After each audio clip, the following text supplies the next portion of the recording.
You're upset after an argument with family and friends. You run off into the distance, dropping your phone in the process. There isn't any moonlight to illuminate your path, so you wander miles from your home in the pitch black. You pause for a moment, removing your shoes, headband, and the majority of your clothing. You continue to make your way through the darkness, walking alongside tracks. You see a light in the distance, a train. As it approaches, you leap onto the tracks and collide with it, dying instantly. This is the story that New Jersey Transit Police want you to believe about the death of 18-year-old Tiffany Valiante. But is it the truth? Her family thinks otherwise, and maybe you will too. I'm Colby. I'm joined by my two best friends, Laura and Marina, and this is Grim.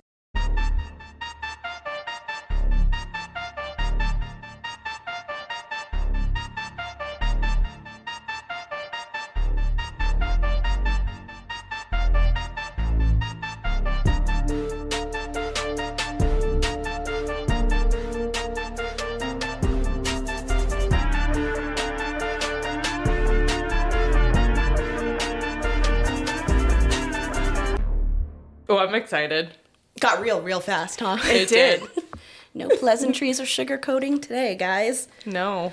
And then so for anybody that's new here or maybe just needs a reminder, GRIM actually is an acronym that stands for Grave Retellings of Insidious Murders and Mysteries. And today's episode is certainly going to deal with a mystery, possibly a murder, possibly not.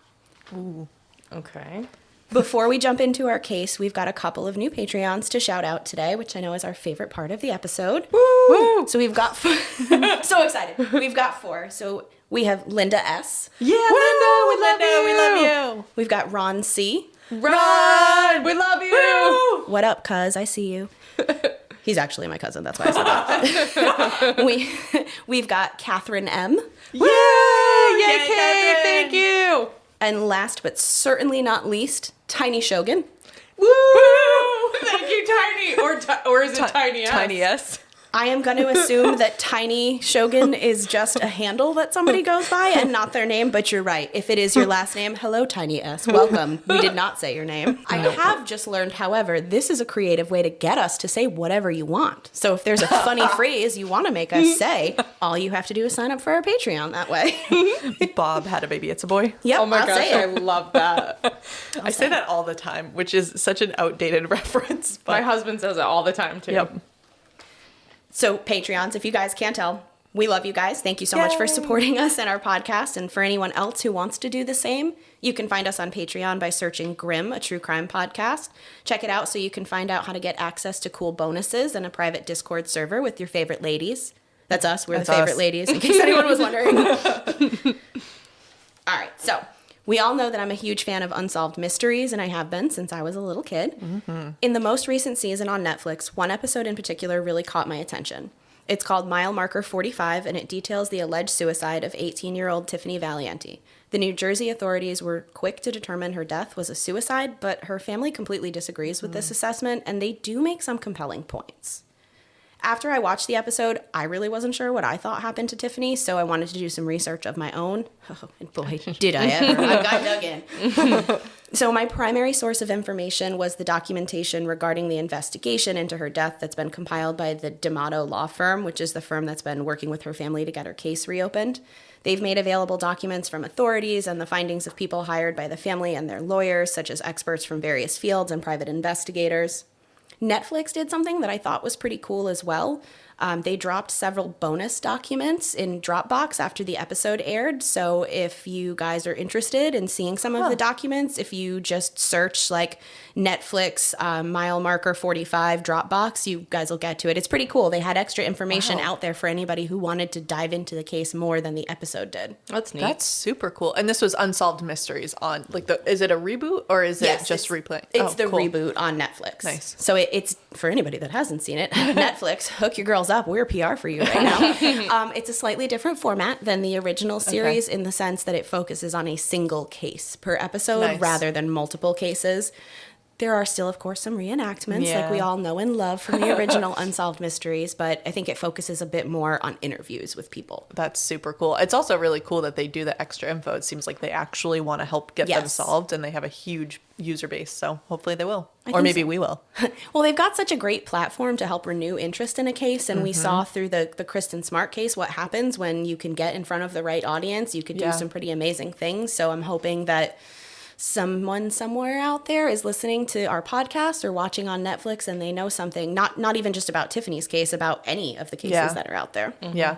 So without further ado, let's talk about what happened to Tiffany Valiante on July 12th, 2015. I think it's funny how we've all gotten to, like, we're listening so patiently through the intro, but in reality, I'm like, give me the story. Let's get to it. Need the deets. You're going to get deets, that's for sure. All of them. All of the deets. So Sunday, July 12th, 2015, started off as a pretty normal day for Tiffany. She spent her morning at home with her family, leaving only once to grab some lemonade from a local Wawa, which happened to be where she worked. In the afternoon, Tiffany and her parents walked across the street to her uncle's house, her father's brother, and they were headed over there to attend her cousin's high school graduation party. It was a huge party. Like, there were 20 to 30 cars lined up down the street, and they were celebrating with a large group of family and friends who basically came and went throughout the day and into the early evening. Her family said that Tiffany seemed to be in good spirits at the party. She was enthusiastically talking about going off to college in August. She was excited to do some shopping for her dorm room and for some new clothes. And she was looking forward to plans with her roommate. What year did you say was this? 2015. Okay, thank you. She also mentioned that she was planning on going to Six Flags Great Adventure with friends in the morning, had plans to play softball on Wednesday, and was secretly working with one of her sisters to pick out a kitten as a surprise gift for their mom, whose birthday was about a week later. Aww. I know. Aw. I guess Tiffany felt like her mom was going to be really lonely when she moved into her dorm room, so this was her way of trying to help her mom with the transition and give her like a little friend to look after. Aww. Super cute. And she's the youngest then, I'm guessing? She is the youngest, yep. I think it's safe to say that Tiffany was really trying to cram in a lot of things into her last month or so of summer break, which we can all very much relate to. Mm-hmm. I very much remember that. Yep. The clock is ticking, guys. Shortly after 9 p.m., a close friend of Tiffany's called her parents, Diane and Steve, saying she needed to speak with them in person, and the couple left the party and returned to their house to meet her. Tiffany's mother also had her follow them over to the house just to see what was going on, and her friend and her mother arrived right around 9:15, so 15 minutes after the original call was placed. When her friend stepped out of the car, she was pissed. She was yelling at Tiffany, screaming at her, accusing her of allegedly taking her debit card without her permission and buying about $300 worth of clothes and food. So the friend called Tiffany's parents, yes, saying that Tiffany had stolen money, or her credit card and money. And her mother, this friend that called, her name was Jamie, her mom drove her over there. So this was like, yikes. I think they were prepping for a big blowout to potentially happen. Wow. Tiffany was absolutely shocked by the accusation, and she quickly denied any wrongdoing, and her mom did come to her aid by reassuring her friend that it had to be a misunderstanding. Tiffany had no reason to need to use her friend's debit card because a couple weeks prior, her parents had given Tiffany their credit card. So her mom was kind of saying, like, something's probably going on. Like, no, Tiffany doesn't need to steal from you. I don't know what's happening. That's so, I'm sure you're going to get to this, but that's so strange that they accuse her. Because if I saw a bunch of charges on my credit card, I would not know who it was. I would just know that it wasn't me. And unless I had a reason to think they specifically stole the card. Yep. So perhaps if I stop talking, you'll tell me why. Say, hold that thought for a couple moments. So what her mom said, though, did seem to largely diffuse the situation because at 9:24, just less than 10 minutes after they had arrived, Tiffany's friend and her mother left. Once she was gone, Tiffany and her mom started looking through Tiffany's car to find her friend's card. I think that Tiffany had told her friend that she didn't use her card, but she tended to fill the role of a designated driver for her friends. So she was saying that while she was driving this friend around, her friend probably left the card in the car, and that's why she couldn't find it. Totally reasonable explanation for why Tiffany might have the card but didn't actually use it. Right. Got it. Okay. But during the search, Tiffany's mother caught her slipping the debit card into her back pocket sneakily, and I am pretty sure this was the moment where she stopped believing her daughter because she ran into the house to get her husband, and by the time they both came back outside, Tiffany was gone. Oh boy. One thing that I do want to state for the record, the Valiante family says that the amount was actually $86, not $300, and this was backed up by receipts that they found in Tiffany's room. So while it wasn't $300, Tiffany did in fact charge something to her friend's card. I couldn't find anything official, but somewhere I had seen that someone in her family was basically saying she didn't buy things for herself. She was, in fact, driving her friend as a DD, and her friend, like, they went through a drive-through or something, and they bought things, or like a gas station. So her friend was just drunk and forgot she charged it, and Tiffany had the receipt because it was her car. So I don't know if she really did spend the $86 on things that were not for her friend, or if they were for her friend, and we might never know. But why did she stick it into her pocket? I think she probably did charge it on her own, since she was trying to be kind of coy and hide it from her mom that she actually had it. I could see that, or I could see that she probably thought if they found the card there that they'd be like, yup, you did it. And maybe she was thinking, if I just hide it and then my friend finds it later, then it wouldn't be such a big deal, but still a little sketchy. Very strange situation. Very strange. Also strange is that she had just seemingly disappeared without a trace in the amount of time it took her mom to walk into their house and find her dad and come back outside.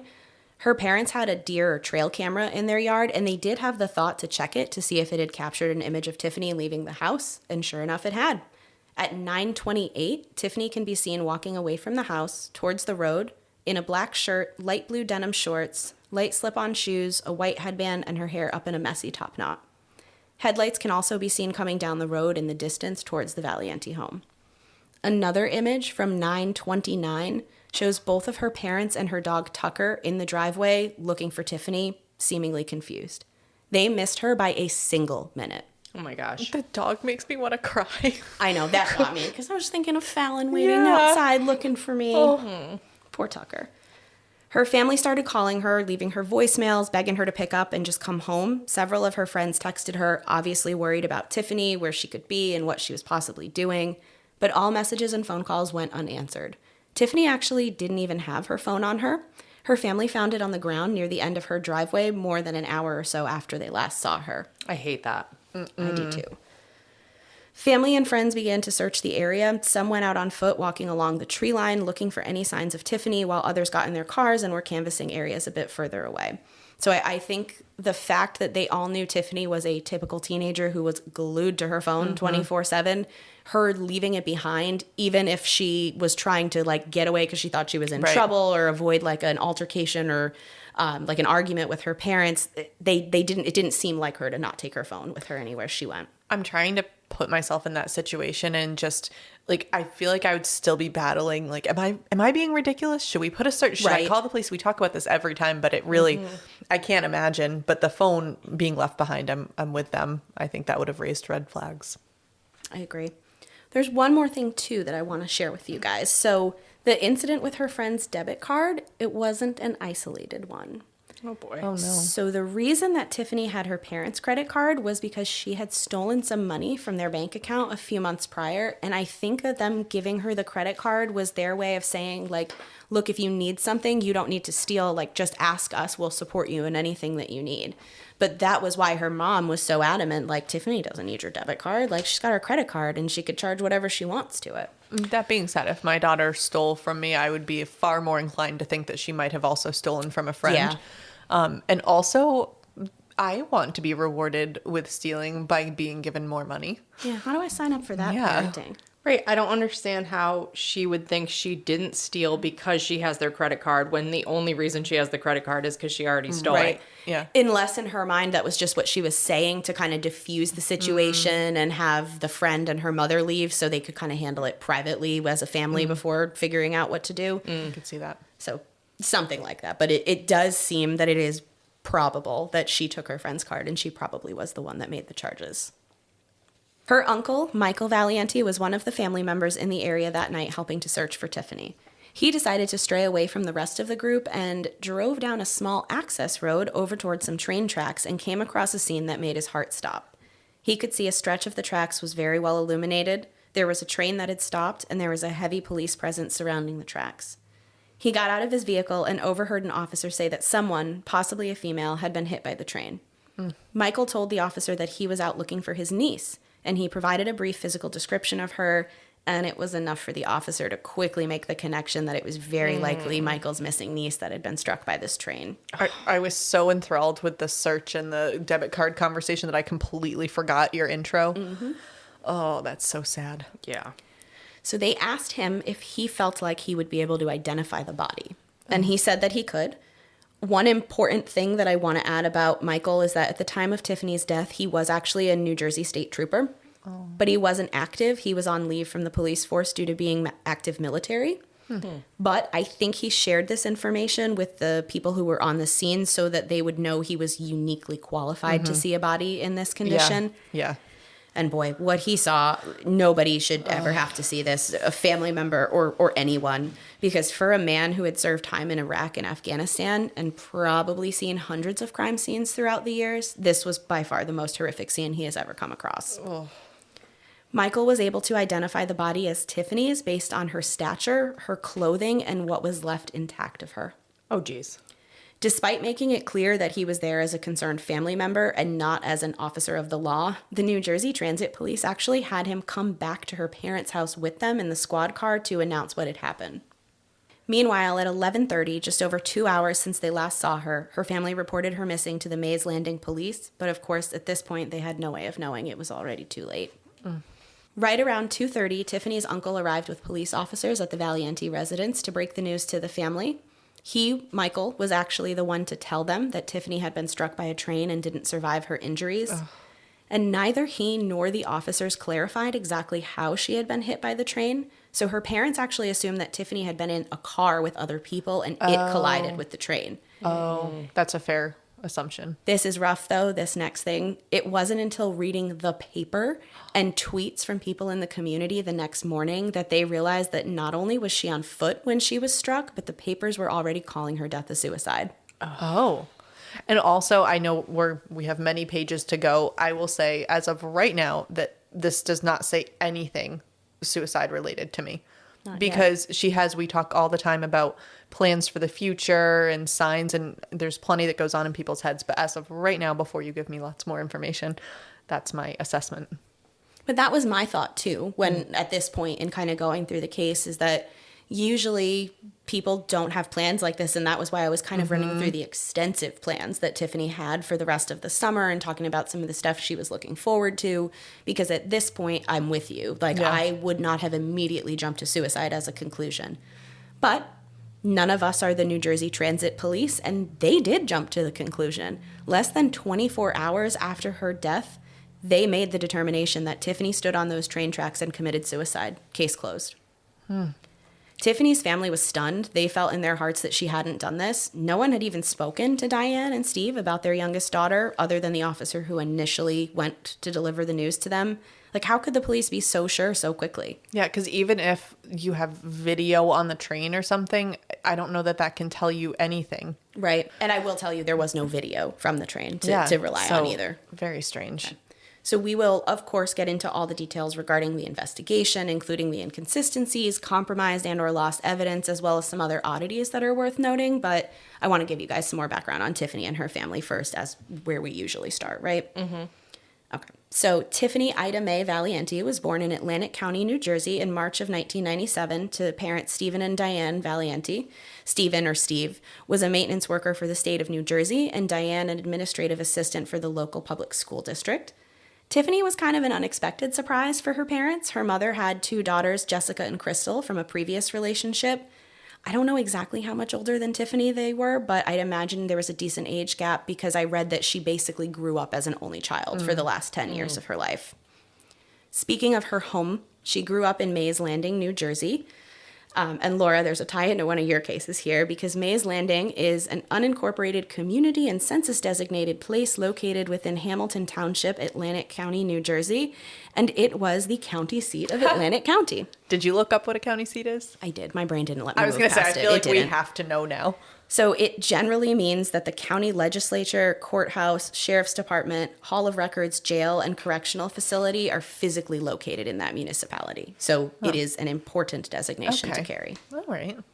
But a little bit more about Mays Landing. I couldn't find a more recent population count, but back in 2010, when the census was conducted, there were 2,135 residents living in the 1.85 square mile town. Wow. Oh my gosh. So we are talking super teeny tiny town in a very close-knit community. 1.85 square miles. So tiny. Were they houses? Very small. Like, was it, well, because like if you compare, obviously New York City Oh, is way yes. more, but that's apartments only. Whereas like if we're talking houses, that's super tight. It was a residential area. Yeah. Yeah. Tiffany was a talented athlete with a bright future and big dreams, her biggest being that she hoped to someday represent the U.S. women's volleyball team at the Olympics. She had recently graduated from Oak Crest High School and had multiple volleyball scholarship offers, 5 in total. Wow. And she chose to play for Mercy College in New York, where she planned to study criminal justice and hoped to serve in the U.S. Air Force someday. Wow. Jeez. Aside from her athletic accomplishments, Tiffany was well known and well liked in her town. She was beautiful, full of life and joy, and had her entire life ahead of her. Earlier in 2015, Tiffany had come out to her friends and family members. Her family was seemingly accepting and supportive of her. She had a girlfriend, but the pair broke things off shortly before her death, I believe the Friday before. Her mother alleges that the breakup was mutual and there were no hard feelings, but Tiffany's friends do say she was pretty broken up about it. And not for nothing, I do think both things can be true. I think Yes. it can be mutual, but I think you could still be sad that the relationship is done. Right. Definitely. I mean, timing makes sense. She's going off to college. That's a big time yep, of that's a change. good So point. tough. In the episode of Unsolved Mysteries that I watched, her father showed viewers Tiffany's childhood bedroom, which they have not touched since her passing. They have left it exactly as she had it the night she died. Oh. On the door, there was a small whiteboard that read, "Hey, welcome to Tiffany's room," with heart balloons and the phrase "I love you" doodled all over in Tiffany's handwriting. Oh. I wouldn't touch it either. The inside of her bedroom was a bit chaotic, as most teenage girls' rooms are. There was some clothing thrown about, a bunch of pictures of family and friends on the wall, as well as a case. Like, I am talking 5 or 6 different shelves of volleyball and softball trophies. Like, she was a very talented athlete. I wanted to try to get a better understanding of her frame of mind leading up to her death, because seeing her room, it was just kind of a normal teenage room. There Yeah. wasn't anything that really stood out. So I feel a little dirty and gross for saying this, but I went and I read her Tumblr. I love you for doing that, though. I read like a lot of posts on her Tumblr. And you know what? I gotta say, it did not really feel like the Tumblr of a depressed teenager. I saw hope in the contents of her posts. I saw someone who was sad and going through a breakup or a shitty situation, posting inspirational quotes about how things are temporary and there are great things ahead. I saw someone who was reflective of their past behavior and wanting to grow and learn from it. What I did not see was anything that indicated that this was a person who had given up. She did not seem to me to be a person who had lost hope. Which says even more, because in posting in Tumblr, I feel like it's a prerequisite to be depressed and really dramatic about things. So the fact that she was that optimistic and hopeful, Right. even on Tumblr, is pretty impressive. And it was not everything she posted was like her own unique thoughts. It was a lot of reposts of other Sure. quotes. And even those things, like the content was really kind of like forward thinking and reflective. And then, of course, she had like some photos in there and like some comments back and forth with other people. But I really didn't see anything that would point to this person being in a bad headspace. Her family says that there was no way that Tiffany was depressed or suicidal. She just had so many plans and so much to look forward to, like we've already said. And there was no way that she would have taken her own life. They pleaded with the authorities to reopen her case and conduct a more thorough investigation. Yeah, that's what's, I assume this is what you're about to get into, but that's what's amazing to me is this was stated as a suicide, which already seemed unlikely. And then that's it. They're just moving on. And I'm hoping that's not the case, that we're going to go back to it. Hope is a funny thing. So No. the investigation into Tiffany's death, if you can really even call what happened an investigation, was incredibly brief. Because the incident occurred on the railroad tracks, that meant it fell under the jurisdiction of the New Jersey Transit Police Department. New Jersey Transit is one of America's largest transit operators with significant sized police force, but most transit officers will tell you that their wheelhouse is not homicide investigations and certainly not suspicious death investigations like Right. this. So in my opinion, they were probably not well equipped to handle the situation from the get-go, but just my opinion. Right. Well, and sadly, probably many people who do get hit by a train, not in a car, on the tracks are committing suicide. Yeah. So it is probably likely, but maybe not in this case. Also, a full autopsy was never conducted, but an external examination of the remains was. And I had to look this up because I had never really heard this as a formal phrase before, but An external examination is when the medical examiner conducts more of a visual exam than a hands-on exam of the body. So they look at things like scars, surgical incisions, medical devices, tattoos, etc. But no internal cuts are made on the body and no organs are examined. I hate to do this to you guys, but I feel like I need to so you get a full understanding of the extent of her injuries. And I am going to provide a big fat disclaimer right here. The train that struck Tiffany was traveling at 80 miles per hour. Oh, no. So her injuries were horrific, but I want to read you excerpts from this external examination. So I timed it. I read through this, and it'll be 45 seconds to 60 seconds. So if anybody is going to be triggered by an incredibly graphic recounting of Tiffany's injuries, you could feel free to skip forward a little bit from this point. Is it a grave retelling? It's super grave. Okay. The report reads, the body is that of a young female who has extensive crushing injuries due to being struck by a train. Exact height cannot be accurately evaluated as the body is crushed and in pieces. The brain is lost. There is a large wound at the back of the head. A portion of the hair is attached, which is black and covered with soft, mushy, pinkish-white brain tissue. There are extensive injuries to the face. The face is completely crushed. The left ear is partially cut off, and there are extensive injuries on the back of the head. The lower extremities are cut off and separated from the body with extensive crushing injuries of the lower abdomen. Portions of the internal organs also exploded from the body and were found on the scene. The right leg also shows extensive injuries, cutting injuries, and is also cut off from the body at the hip joint. The right forearm is cut off at the upper arm and separated from the body. The report concludes with, cause of death is multiple traumatic injuries, manner of death is suicide.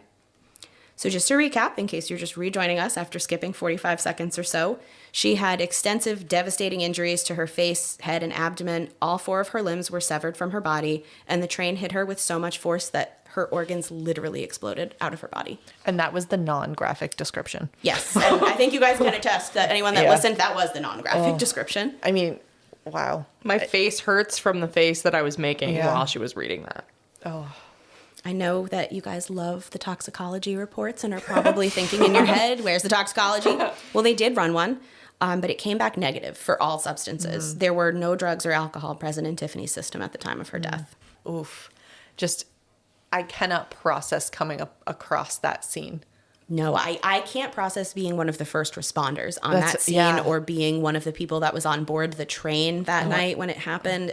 It just has to be unlike anything you've ever experienced before in your life. Oof. It is also worth noting that there was no rape kit that was conducted, but it is unclear whether or not her body was actually in a condition that would have allowed one to have been conducted. So that might have been why there wasn't one. The crime scene was never secured, probably because the New Jersey Transit Police never really considered it to be a crime scene in the first place. Right. They did collect some evidence and they cleaned up some of the scene, but they did not do the best job. Tiffany's poor uncle. He went down to the site the morning after to look for some of Tiffany's belongings and any clues investigators may have missed from the night before. He found things. He found fragments of her skull with hair still attached, piece of her jawbone with teeth. And on a more positive note, to give you guys something to celebrate, he found one of her bracelets and gave it to her mom, and she still wears it to this day. Oh, God. Shouldn't the police collect all of the pieces of her? That was my thought. I felt like they weren't very thorough in their cleanup of the crime scene or bagging of evidence. Her uncle had even said that he felt the crime scene was already contaminated because there were bloody gloves left by some of the people who were there, that just bloody rubber gloves off to the side.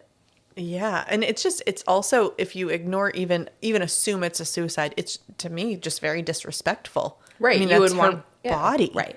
Yeah, you want to return all of her to her family. Oh, her uncle basically said he obviously is traumatized by the things that he saw, but he was like, thank God it was me. Yes. Because I can't picture her mother or father having been the ones that came across the scene to identify her.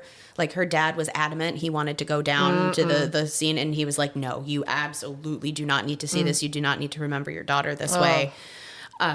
So he was just like, thankfully I was the one who did it. And he was, again, uniquely qualified to be one in that position. But it was still really hard even for him. Jeez.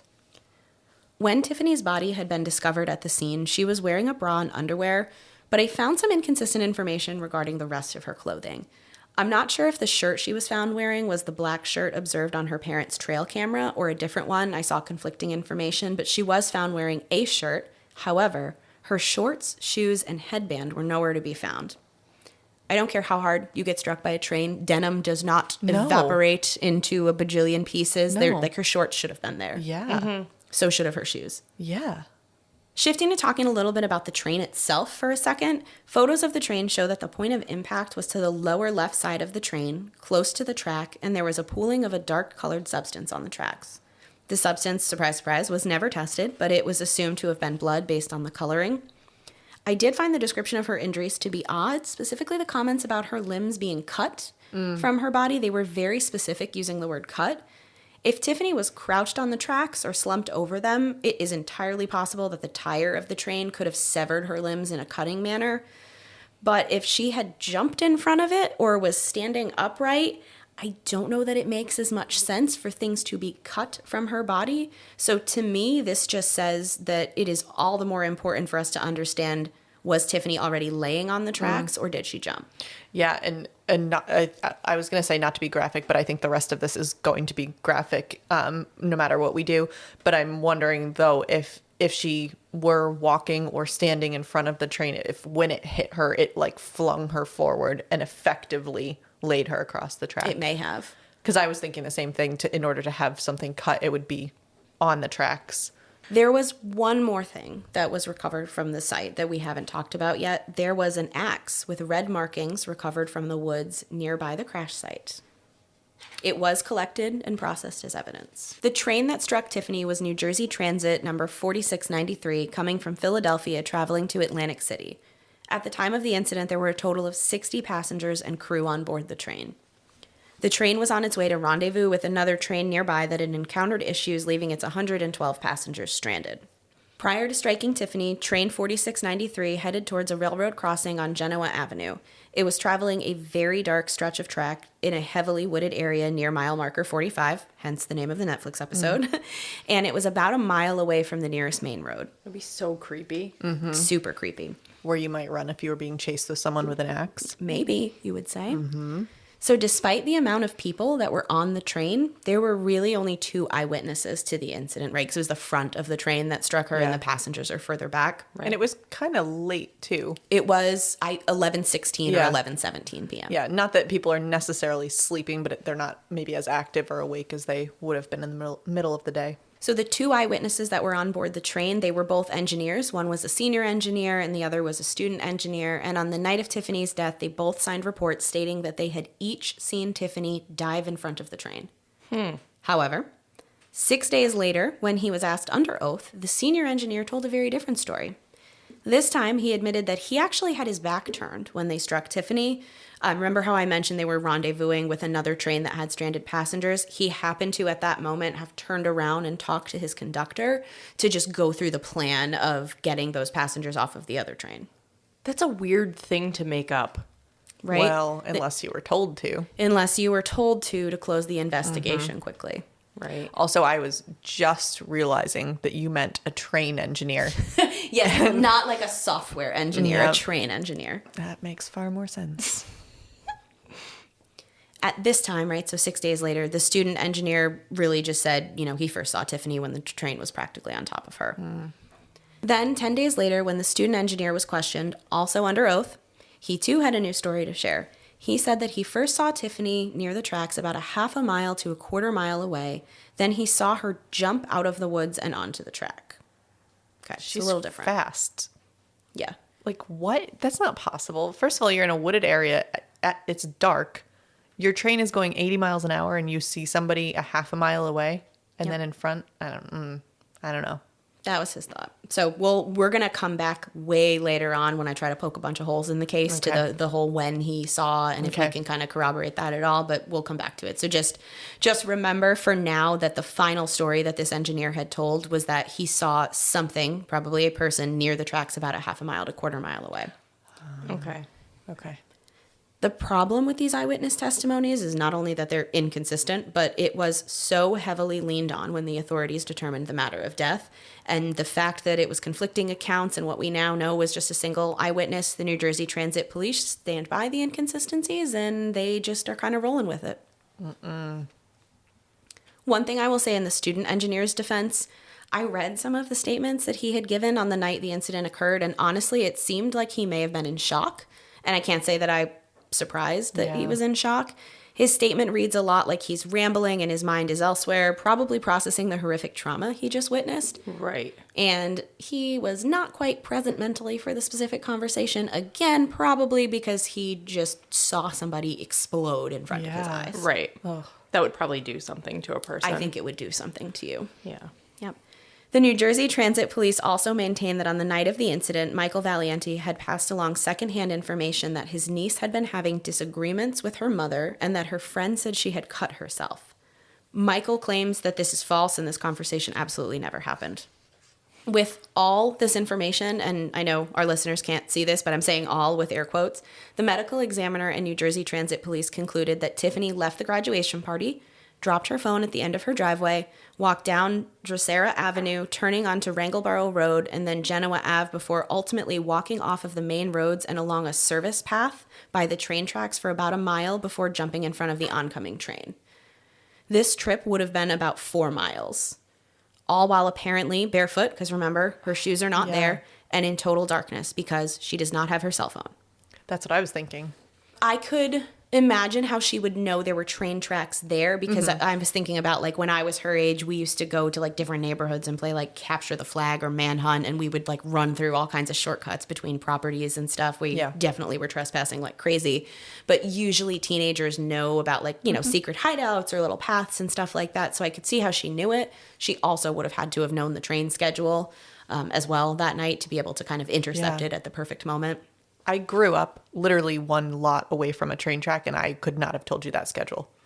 That's actually good to know because I did not know that about you, and that's interesting. I think you'll come back to this when you're going through the theories, but timing wise, how long would it have taken her? How long did she have to walk 4 miles? She went, the last known image of her was at 9:28, and we know the train hit her at either 11:16 or 11:17. Okay. So she had slightly under 2 hours to walk That's possible. 4 miles. Uncomfortable, but possible. Uncomfortable, but possible. Especially for somebody who was very athletic. I mean, she could have jogged it, right, for all we know. 2 miles an hour is not that fast. And the reason that I mentioned all of these street names is that in the map that I've already shared with Laura and Marina and the one that'll be posted on our socials, it plots out her path that she would have had to have taken that night from her parents' house to the train tracks. And I think you will all see this when you look at it, but it is certainly not the most logical path one would take to get to these tracks. Right. Again, I know nobody's looking at this except for us, but basically there is a diagonal road that she could have taken to probably cut the distance in half, I would think, to walk over to that train. She also could have walked through the golf course and a few other like commercial properties in the area and shortcut it. But for some reason, the authorities have said this is the path she took that night. It does seem to me like the authorities were just making an assumption that she stuck to the main roads for the portion of the time that she was walking to the train. And that's the goal of detectives, right? Is just make a whole bunch of assumptions and call it a day. They were like, she definitely took the most convenient way to her death. 4 days after her death, authorities did bring in a dog to try to track her scent, and the dog did seem to mostly stick to this bizarre path that the authorities mapped out. But I will say it had rained heavily in the days in between. So it's possible the scent was diluted or just not as strong as it otherwise would have been. And there wasn't a lot of weight really given to this just because I think a lot of times authorities will just say that the dogs could be like unreliable for one reason or another. But I think the fact that it had rained and rained heavily also really factored into this. I wonder if they walked the path too. They might have. Like, is I there actually extra don't scent know. that way or something? You know, I don't know. So while it is entirely possible that Tiffany did in fact commit suicide, I don't feel like enough of an investigation was conducted to be able to rule out something else having happened. Definitely not. And neither does her family. In July of 2016, they filed a civil suit challenging the medical examiner's ruling and asserting that Tiffany had been kidnapped and murdered. A 20-page report compiled by an expert hired by the family provides a pretty damning portrayal of the gaps and shortcomings of the initial investigation. But before we get into all of that, I do want to discuss some things that point to her death being a suicide, since that is the current official ruling. So the biggest fact here is that there is very little, if any, physical evidence to point to a crime having occurred. So I would say that's kind of first and foremost. There was no evidence of another person being involved, therefore she must have jumped in front of a train.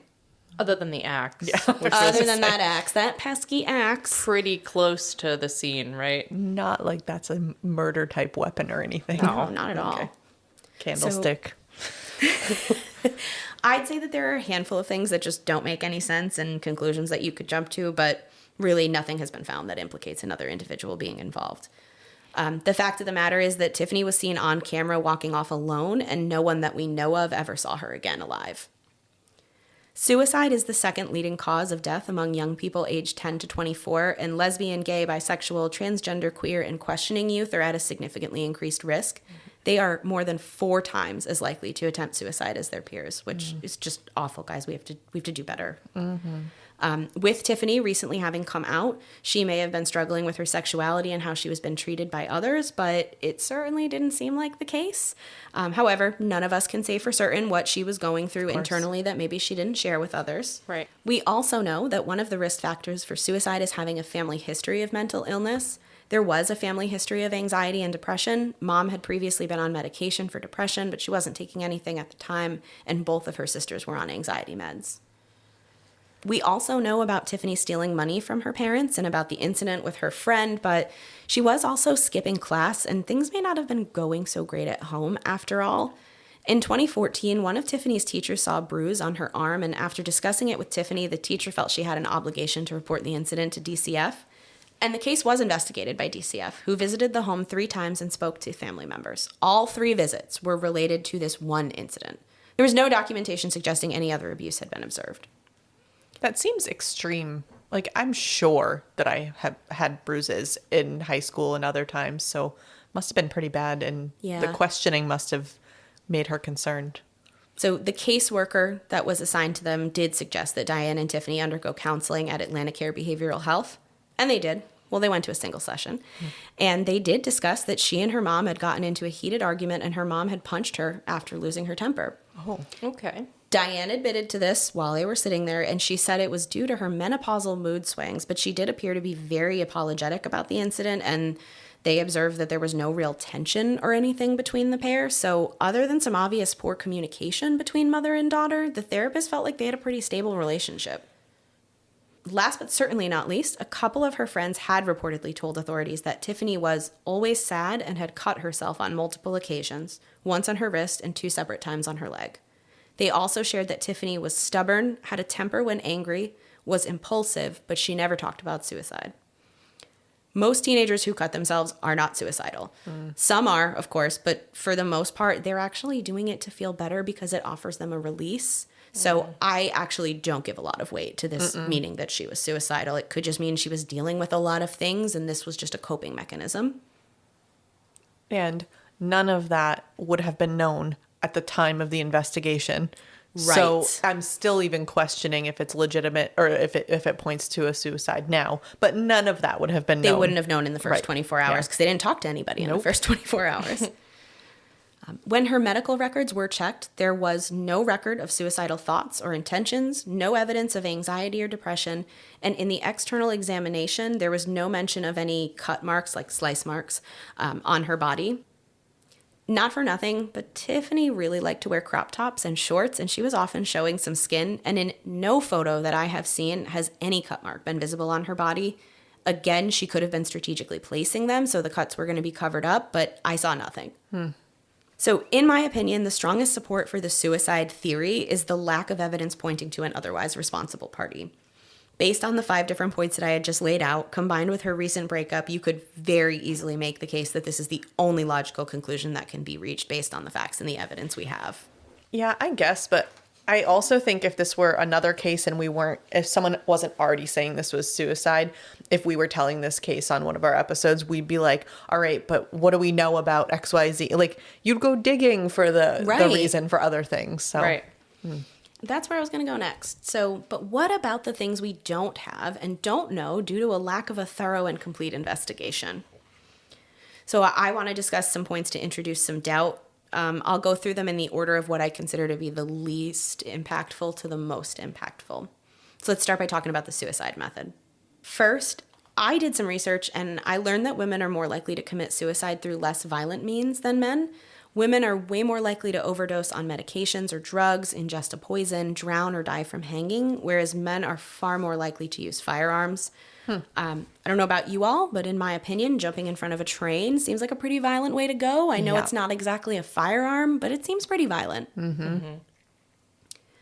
Another issue is that Tiffany suffered from nyctophobia, or an intense fear of the dark, and this was pretty common knowledge. Just about every family member or friend who was interviewed for the episode of Unsolved Mysteries brought it up at some point. Why would someone who was terrified of the dark walk almost 4 miles in the pitch black darkness to their death? Remember, she doesn't have her cell phone with her, so it's not like she could use it as a flashlight, and on this particular night, there was barely any illumination from the moon. Why would she even wander off into the dark? Right. Why? She's terrified of the dark. Why would she walk anywhere on her own other than back across the street to the party? Because I was thinking maybe somebody abducted her right from her driveway, but you said that there's video of her walking away. It's not a video, it's an image. There's an image of her walking towards the street, but some people do think she was abducted because on that same image, you can see that there are headlights coming down the street. So it's entirely possible she willingly or unwillingly got in that car with somebody. Okay. I'm also stuck on why her phone it was on the driveway, right? So it's not like it's in the middle of the road. No, it was bizarre. either in the driveway or in the grass off to the side of the driveway, but it was at her house still. Yeah, I'm just trying to picture what she would have been doing to put it there or drop it, or what that scenario was, followed by, was she abducted? Was she distracted? And either way, I'm not super terrified of the dark, and there is not a chance I would walk without any light by myself, no matter how upset I am. No. Absolutely not. Nope. Never. I would not either. Never. Third, Tiffany's shoes and her headband were eventually found. They were found by her mother nearly 2 weeks after Tiffany's death. Diane was out for a long walk along Tilton Road and happened to notice the shoes. They were placed in the woods about a foot apart. She said it was almost like somebody had grabbed her right out of them. She says she fell to the ground sobbing, and it was then she found her daughter's headband as well. I do want to note that Tilton Road was not on the path the police mapped out.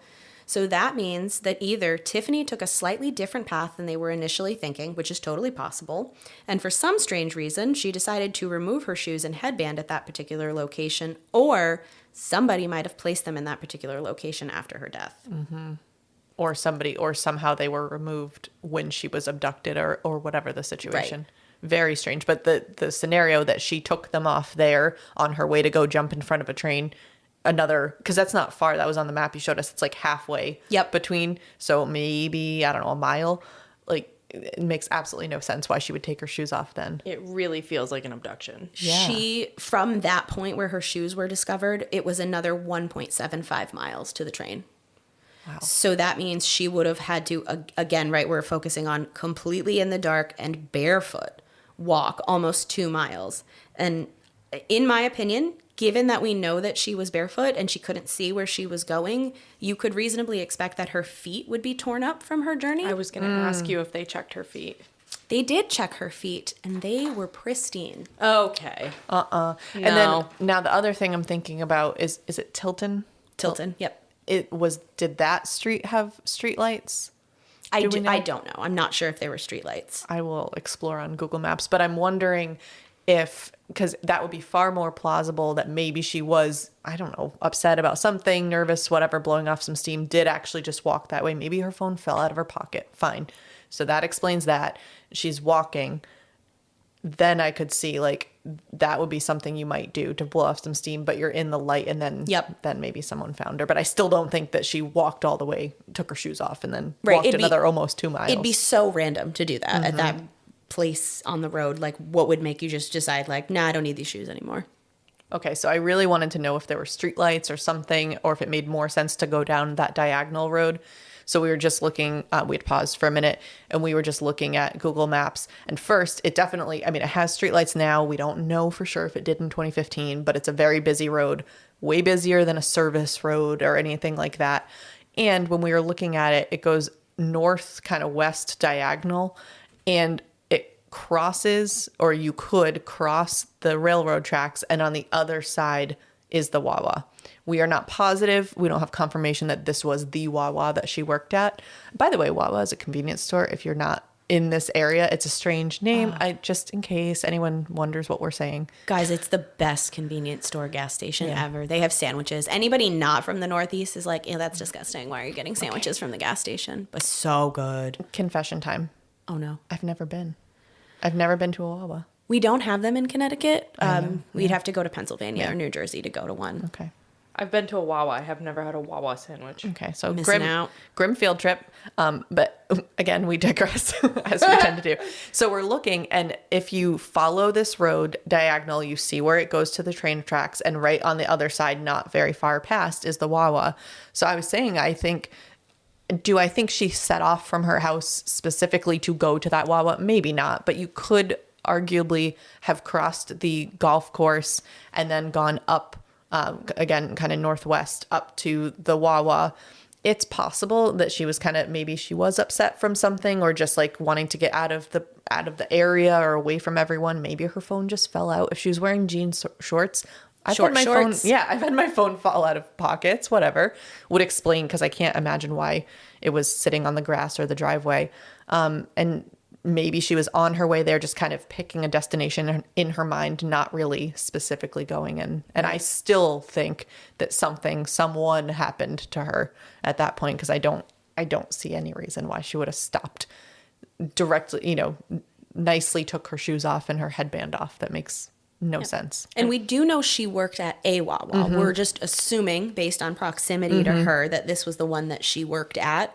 And if that's the case, like when I was her age, I worked at Dunkin' Donuts, and I remember going to Dunkin' to visit my friends when they were working and I wasn't. Like, it wasn't walking distance, but I would go and grab a coffee and hang out with them for a little bit. So in my opinion, maybe she just had a work friend. Like, she had just been accosted about this whole debit card thing. Her parents weren't believing her. Maybe she just needed to blow off steam and go talk to somebody that was totally removed from the situation. Yeah. And we aren't sure if this exact Wawa was there in 2015, but I did look at the Google reviews, and 5 years ago, a Jean Langdon said that it was a crappy old Wawa. And so one can assume it was there in 2015. And also I was thinking about, wouldn't you notice if you were going to meet a friend or for any reason, wouldn't you notice that your phone is gone? You probably would, but what if you were just committed to walking away? I definitely would not walk back. If I realized it half an hour in, I'm not walking back, and you've lost all your steam. Right. So anyway, those are my theories currently. I love looking at maps. I still question if she did have an extreme fear of darkness.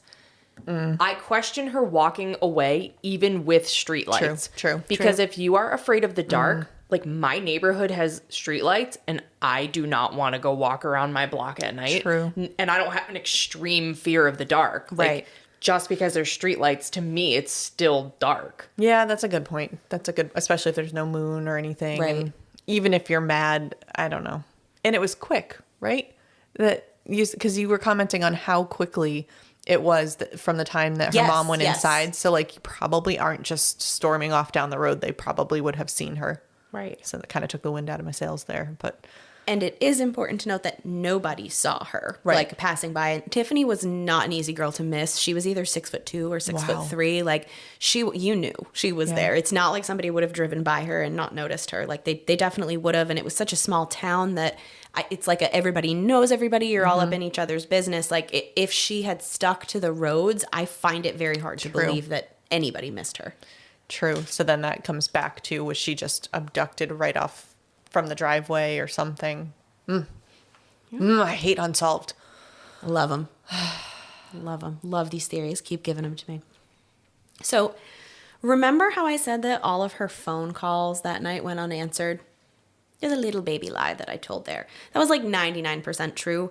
Her phone records indicate that at 10:40, somebody picked up a phone call from Tiffany's friend Jamie. And that conversation lasted 24 seconds. What? So it wasn't long, but we do know from Taylor Swift that Joe Jonas dumped her in 25 seconds. So you definitely can have a conversation that quickly with somebody. Who found her phone? Do you remember? Who said they found the phone? I'm not sure. It might have been one of her sisters. I don't think it was her mom or dad. I think it was one of her sisters. But the family, I was going to get to this in a second, but the family did not have the phone. According to them, they did not have it at 10:40. They found it closer to 11. Oh, what if somebody dropped it back into the yard later? Right. And that would have been enough. Certainly, maybe not enough time to walk 4 miles. It would have been plenty of time to drive it. Yeah. What did the friend say? I don't know if anybody ever asked her Oh, who she are spoke you to. kidding There me? was no record of anybody ever What? speaking to Jamie about this. She might have been questioned. I don't know. No, I never saw anything about why she called at that point in time or who picked it up. I mean, clearly, if it had been substantial, and that either if they had interviewed her and it had been substantial, we would know about it. And if they Right. didn't interview her, then we probably would know what we know now. So, The interesting thing too that I had read about Jamie was that I think Tiffany's family may have started to ice her out shortly after Tiffany's death. I don't think that they ever thought that Jamie had anything to do with this in any way, shape, or form, so I'm not trying to suggest that, but more, I think their last interaction with her with Tiffany present was negative. So for some reason, I did read that Jamie really didn't have much of a relationship with the family after that. So I genuinely don't even know if anybody from her family, Tiffany's family, even asked Jamie who picked up. was Jamie the one with the credit card missing? Yep. But she did not have anything to do with this as far as we know. Phone records also indicate that on 2 occasions during the 10 o'clock hour, 2 apps on her phone that used a lot of data were accessed. It's not possible for it to have been Tiffany, right? Because she had to be over near the train tracks at that amount of time. We talked that if she was walking at a normal pace, she'd be walking like a 20-minute mile. If it was during the 10 o'clock hour, like she might have had a teeny bit of wiggle room to have been using her phone in her driveway, but there's no picture of her on camera after 9:28. So it seems highly unlikely that it was her. And I know that, maybe somebody could say the wind blew and it bumped the phone into a blade of grass and it picked up the call. But then how did it use 2 apps that consumed a lot of data? Like, I don't know what the apps were. Like, for all I know, it could have been like Tumblr and Instagram or something like that, right? But they didn't just open magically by themselves. But do we know, don't apps sometimes use data in the background? Like a lot? Like Reddit, I think, uses a shit ton of data in the background. Yes, there are a lot of apps like that, but I know you can set them to only consume data when you're physically using the app instead of when it's just kind of dormant in the background. I don't know about the settings on Tiffany's cell phone or anything like that. It was just worded in a way that the apps were launched during that time. Also, almost. this was 2015, so I'm not sure it was quite as advanced of like not using background data and all that stuff. So the phone piece is not sitting well with me. I think to Laura's point, it could have fallen out of her pocket. This phone was glued to this girl. Like her parents even made comments that they had bought her a waterproof case because she took her cell phone in the shower with her. Like she was like a typical teenager glued to her phone. Why would you leave it? Like there are ways you could have taken the phone with you and put it on do not disturb or airplane mode. Like if you didn't want anybody to be able to reach you because you didn't want anyone to have an opportunity to change your mind, you could have still done that and taken your phone with you for like light on your path. I am leaning more and more toward, so I still don't think it's a suicide. I'm leaning more and more toward it was an accident that the phone was left behind. I really think it had to have just come out of her pocket or something. That seems like the most logical explanation for that. And then it still makes me think that she was somehow abducted or something, or it was someone that she knew, because I just really think I would have to look. I'll have to go back on the maps, but I would think that her parents would have seen her if she was walking in either direction. Right. It's a straight road. And they were out on foot searching for her, and some people were in cars. Like, so I mean, somebody should have seen her if she was out on her own walking. She was abducted. I'm thinking about myself. I bring my phone with me in the morning when I go for a walk, and I will put it in my pocket. By the time I am less than 10 paces away from my door, I'm reaching in my pocket for my phone. True. Right. If That's she so is true. pissed off and she's walking away, annoyed or whatever, the first thing she's going to do, especially as a typical teenager that's glued to her phone, she's either going to pull out her phone to turn on the flashlight because she's afraid of the dark and you don't know if there's street lights, and she's going to pull it out to pull up Instagram or Tumblr or text a friend or call a friend. Like, there is no way that she doesn't realize very quickly that she does not have her cell phone if it just accidentally fell out of her pocket. Like, there's just no way, in my opinion. Yeah, I have to agree with you though. Yeah. You would notice, especially if you're wearing tight shorts, tight denim shorts, you feel that in your pocket. Like, And you feel a phone. And to check for it. Right. Like you're constantly Right. checking for it. So she's afraid of the dark and she just walks away from her house and doesn't pull out her Yeah. cell phone until she's so far away that she's too far to turn around. Right. No way. No. Man, no I way. liked my Wawa theory. I'm so sorry. But I completely agree with you. Yeah, the more I think about it, yeah. No Yep. way. We're all, especially, and we're all more attached to our phones than we even were Right. in 2015. Yeah. But for a teenager, she Totally. would have realized very quickly she did not have it. I'm realizing every single case I do, I figure out where the person lived and I have to look it up on Google Maps, and I'm realizing that you may not also do that. I have to picture where everything is. I didn't do it because when I was watching Unsolved Mysteries, when they were interviewing her parents, they were at the house. So in my head, I was like, I know this house Yeah. kind of a thing. Right. So I didn't pull it up. Yeah. I got a fun math problem for you, Laura, or it at least was a fun math problem for me while I was trying to put this case together. So I want to talk a little bit about the inconsistent and unreliable eyewitness account here.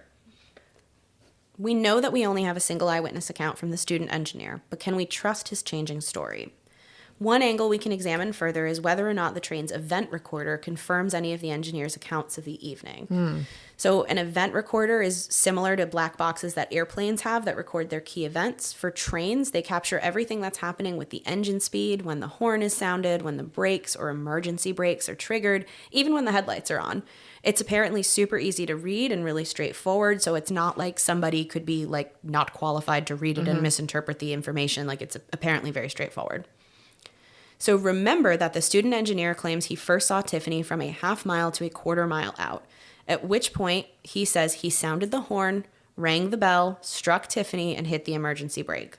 Oh, I didn't realize he was driving or conducting. He was like at the front of the train by himself. That's so sad. Oh, that poor guy. So again, we've talked about this a couple of times, but the train was traveling at a speed of 80 miles per hour or 117 feet per second.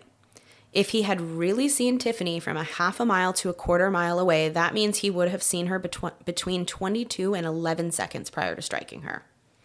The event recorder on board train 4693 that night showed that only 4.1 seconds had passed from the time the horn was sounded to the time the emergency brake was pulled. There was no record of the bell being rung. This does not support the student engineer's claims. Instead, it points to him not seeing Tiffany until he was a mere 235 feet or 2 seconds away from hitting her. So in my opinion, you don't really have an accurate account of what happened. You don't have an eyewitness. Did he see Tiffany jump in front of the train? Did he see somebody push or throw her in front of it? Or was her body on the tracks already and the motion he saw was the explosion that was caused by the force of the impact? Also, I'm really into the maps right now. I'm doing distance while you're saying this. Yes.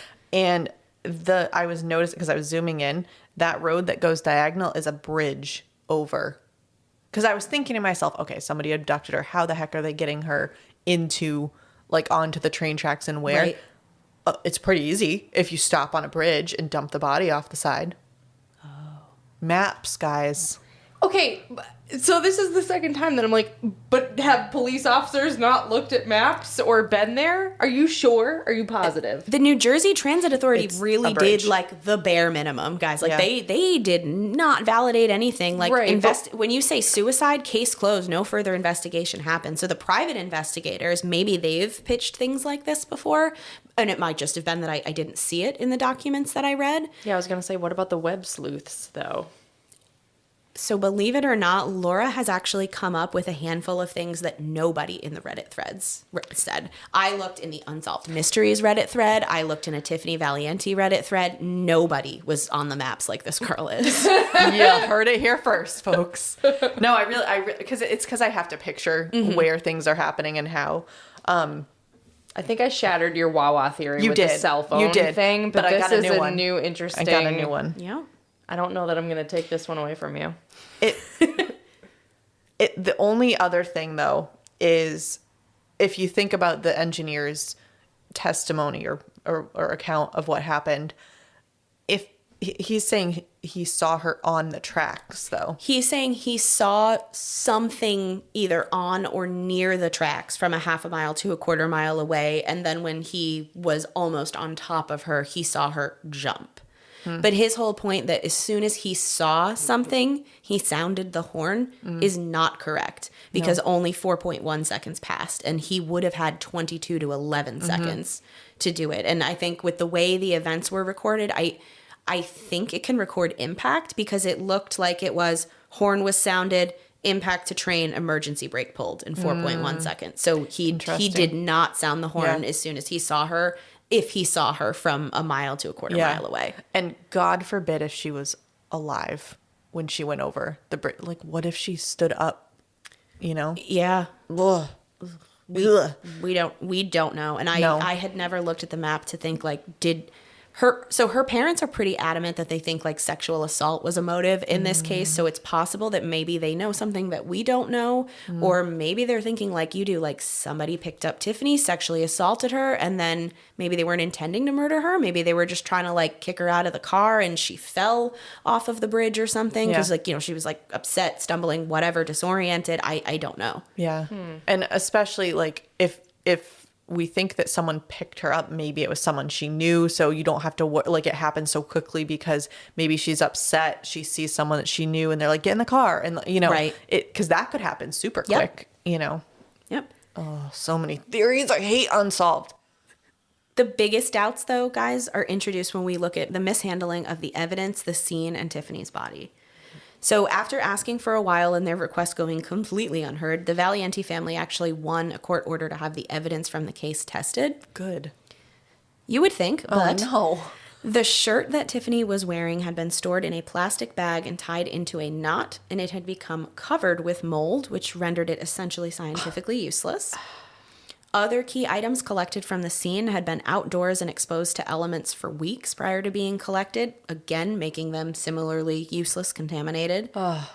Even worse, the blood card containing Tiffany's DNA had been so poorly mishandled that analysts reevaluating it they couldn't even be certain it was hers. They had to retest her parents to confirm that it was Tiffany's. God. Wow. And that axe we were holding on to hope for, guys, gone. The family learned that it had been recovered from the scene and then misplaced. It was never tested. I'm laughing because I'm so mad. I'm so mad. Every time I don't know what letters you use, but I keep hearing in my head NTSB, and it's not, which is the National Transportation Safety Board. And the reason I know that is because I love the show Air Disasters, and that's who, hear me out. Does this surprise you? Is this like why airplanes crash? Are you going into my nightmare here? Yes. And it's so, actually you might be, no, you wouldn't be comforted. No, I would not be. Nope. So I watch all of those and the analysis that they do, because they have the black boxes have all the information, similar things, but how meticulous they are with recovery from an airplane. They capture, I mean, literally, they'll be like, we recovered this one little bolt, and they have it all laid out in their big hangars they reconstruct things. And I'm so angry because I think the answer would be relatively clear. I really do. If they had collected the right information and done the right analysis and had the interviews and done a regular investigation, even like a minorly subpar one. And it just really infuriates me because this poor family does not have closure on this and never will, based on what you're telling us.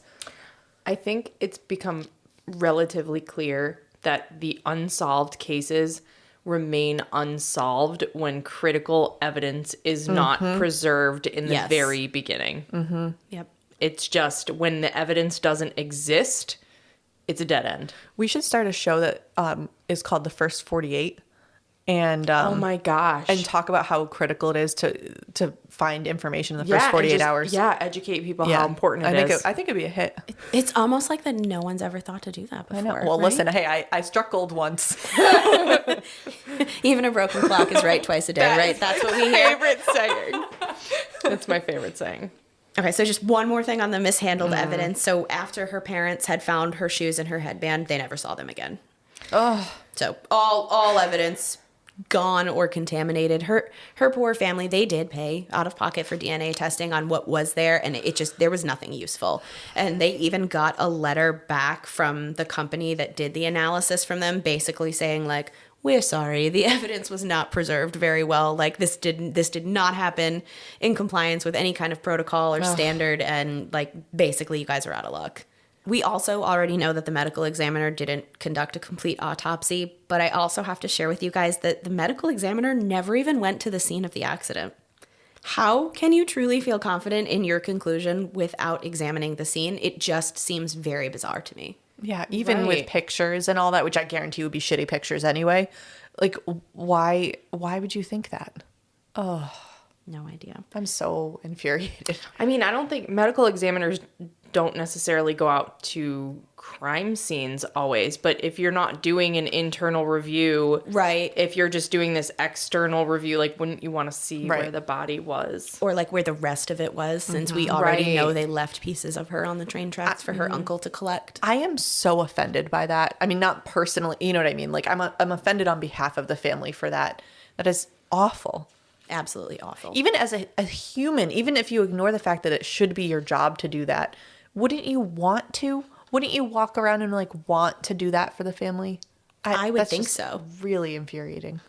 So it's now been a little more than 7 years since Tiffany's death, and her family feels like they aren't any closer to answers than they were on the day that she died, but that doesn't prevent them from continuing to pursue justice for Tiffany.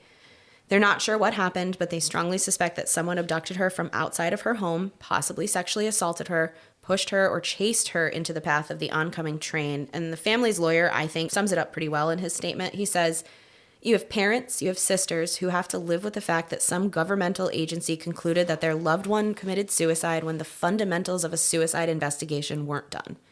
There's a wrong here we're trying to right for the benefit of them. We have no doubt that Tiffany did not take her own life, and the medical examiner's office made a grave error in misclassifying her death as a suicide. It is our hope that this litigation will not only result in proper classification, but also bring to justice those responsible for her death." So her family just has pending civil suits against the New Jersey Transit Authority. What do I believe personally? Because I don't think I've really let on what I think one way or another. I truly believe we don't have enough information to know what actually happened to Tiffany. I think that the most likely answer, based on how things were preserved and what's available to us and the lack of interviews or whatever that were done, I think the most likely answer is she committed suicide, but I can't stand here or sit here and 100% say I believe that because of all the inconsistencies, oddities, and mishandling of the evidence. It just makes me think somebody did this to Tiffany. Mm-hmm. One thing that I do know for certain is that her family is not going to rest until they can feel confident that they know what happened to her. I had mentioned this before, but just to kind of like really hammer this point home, they continue to file civil suits in the hope that someday they're going to get the answers that they so desperately seek. Her sisters have recently started a petition on change.org to reopen Tiffany's case.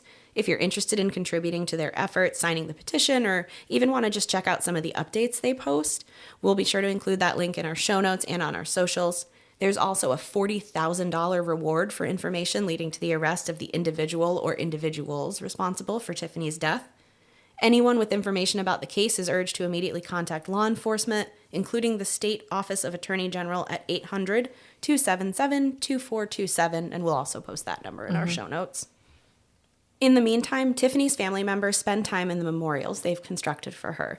There's one just off the tracks where she was hit, another at the site where her shoes were found, and several others at her parents' home. All of these memorials serve as reminders of the things that Tiffany loved. Turtles and giraffes, the New England Patriots, go Pats, softball, Six Flags Great Adventure, the beach, and of course, volleyball. Also in her parents' house is a quilt hanging over the stairwell with pictures of Tiffany printed on it. She's happy and she's smiling in every single photo. There's her with her friends and family, her on the volleyball court, at her graduation, and on the beach cheesing for the camera, which was my personal favorite photo that I saw. The quilt was a gift to her mother from her sisters, and it serves as a beautiful reminder of Tiffany's energy and spirit, as well as helping to memorialize her life. Her mother says having it prominently displayed helps her to still feel close to her daughter, even though she's no longer physically here. Oh my gosh. And that, guys, is the conclusion of our episode on what happened to Tiffany Valiante. Stop doing unsolved cases, please. Thank you. They're my favorite. I don't know why, because I, too, am frustrated that I don't have all of the answers, because the way my brain works, like, it just does not function if it doesn't understand everything.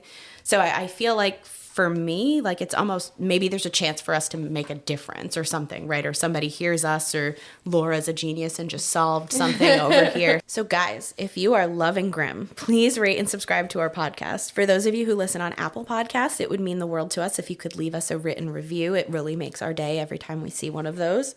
Follow us on Instagram at Grim Crime Podcast for case photos, which we are going to have no shortage of for this case, and to stay current on the latest episodes. Want to send us case suggestions or just say hey, send us an email at grimcrimepodcast@gmail.com.